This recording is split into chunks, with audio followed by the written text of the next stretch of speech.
Hello, my name is Vikas Adam. I am a narrator and I've narrated over 500 books. I have embodied many different characters who have had various different voices and accents, including... I'm good. You think you're ready? I know I am. As well as... I have to be part of their wedding. And of course there's this one. Aditi's answer is to glare at me. Fireworks are good, puttars. Today I'm going to teach you the fundamentals of creating character voices. Well, hello there, Sonny. Hark at the wind. Never mind, dear. This is ACX University.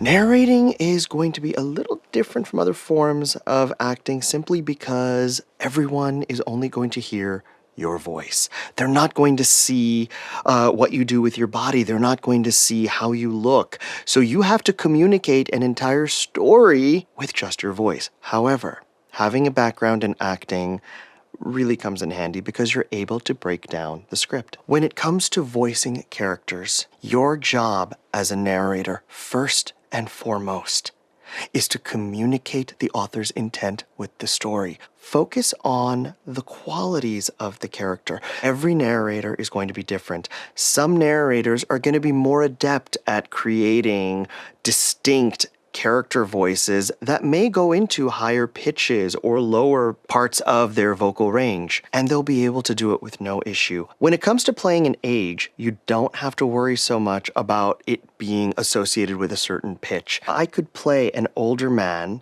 and have him be a little higher up here, or I could keep him down here as well. Same with a son or a younger character.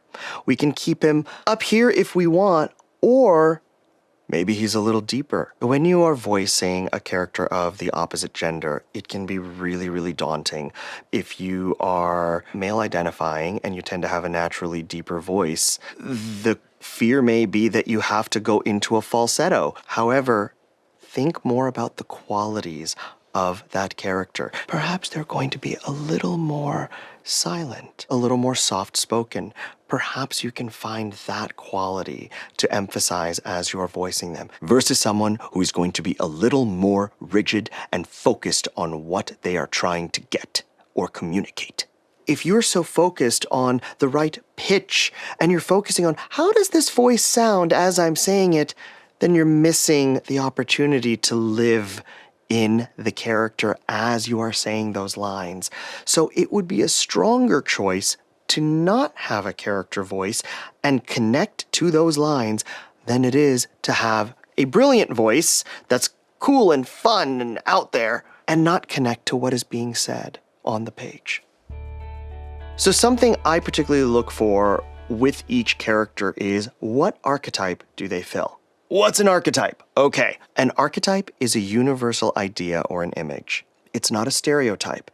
A stereotype is a cultural attitude towards the way a person or group behaves in society. So when I think of a father and a mother, I usually think of archetypally qualities include nurturing, caring, loving, protecting. It's a very general idea of what this character can be or what they embody. So even though you may see a character being described as old and your initial instinct is to go for that stereotypical voice, which could be that, Oh, speak to me, Sonny. perhaps in reading closer to the text, maybe they are just older in age, but maybe they are actually young at heart. Relationships are going to be one of the biggest clues as to how to say the lines. So whenever I am using a character's voice, it is only when they are speaking in their dialogue on the page. Let me give you this one line here.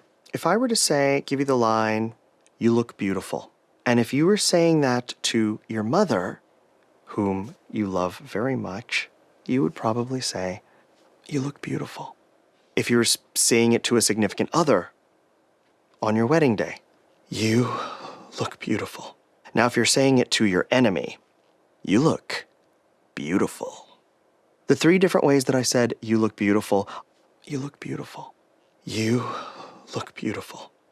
You look beautiful. I was trying to affect the other person a different way. You're looking to see who the characters are, How do they interact with each other?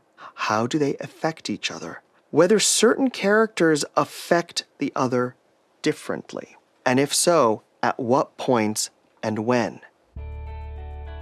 So I'm hoping that with today, I was able to bring a little bit of clarity to how you can find a character voice. Even though we're talking about character voices here, do not get bogged down with just doing a voice or finding the right voice. It's how you're going to use that voice in communicating and telling this story is going to matter the most.